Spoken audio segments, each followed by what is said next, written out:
Hey everyone, I'm here again with Alex, our curator of ethnography, who has pulled out some objects from our collections, and I'd love to take a quick peek behind the scenes. Can we talk about some of the things you pulled today? Yeah, I pulled some masks and a depiction of the use of a mask of a kachina.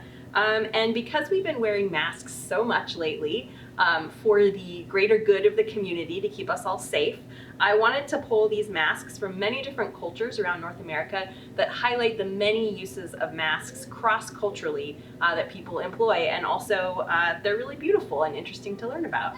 So you said they're from different cultures across North America. Can we get kind of a location for each of these? Yeah, so this is a Inuit mask. This is carved from a whalebone centrum. So you can sort of see it's got this rugose texture of trabecular bone. And this is a face of an individual. And then we come further south to the Pacific Northwest, and this is a Tlingit mask of an octopus otter spirit. And this is a mask that would have been associated with a clan or a kin group in the society. And it's representing that animal spirit associated with that clan. And then this is a Hopi kachina. It is a patung or a squash head kachina. And this is a sculpture representing a person who would have been dressed as a kachina in a ceremony. And these dolls, though this was made for sort of a collector audience, these dolls were originally made in sort of a flat form that helped children in the community learn about the kachinas that they would see in ceremonies. So these sort of represent an array of cultures and an array of uses of masks in Indigenous societies. So the uses of these masks aren't necessarily similar to why we wear our masks today, right? Right. Can we kind of touch on when someone would wear these or when they were for? So I'll start with the patung or the squash head kachina, and I wanted to pull this one because it is associated with healing. Patung, in addition to introducing maize growing to the Hopi, as the story goes, also was extremely familiar with all the healing herbs available in the region, and so gave that knowledge to the Hopi as well.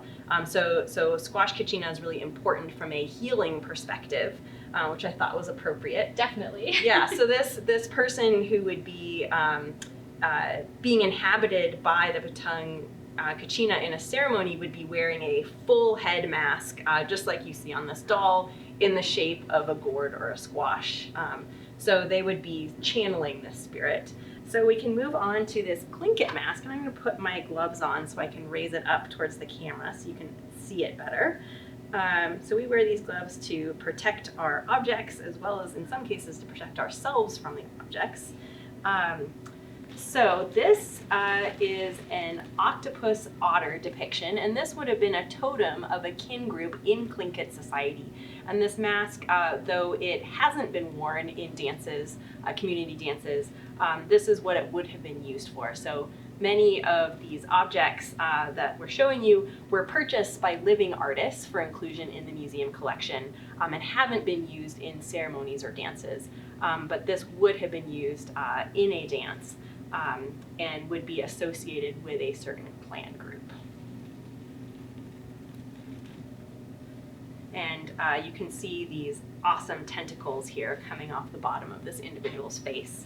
And this would have been, this is made of horsehair, but it looks a lot like human hair.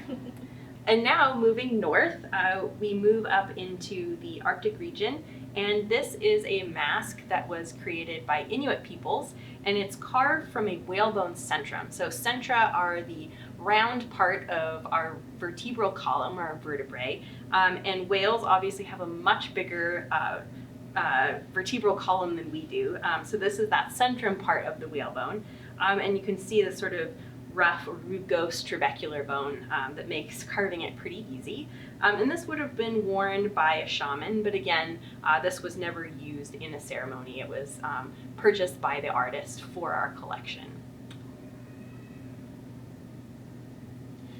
So you mentioned with this mask in the middle that it has some purposes with totems. Can you go into a little bit of detail about what that is? Yeah, so many native groups in North America, including the Tlingit, identify clans or family groups or moieties, there's lots of different terms for it, with a spirit, and that spirit can be an animal that they're affiliated with. It could be some other natural force, and this varies cross-culturally. But in some Pacific Northwest cultures, we see these totem poles, and if you look at these totem poles, they're representations of different kin group totems, or these animal spirits that these kin groups are aligned with.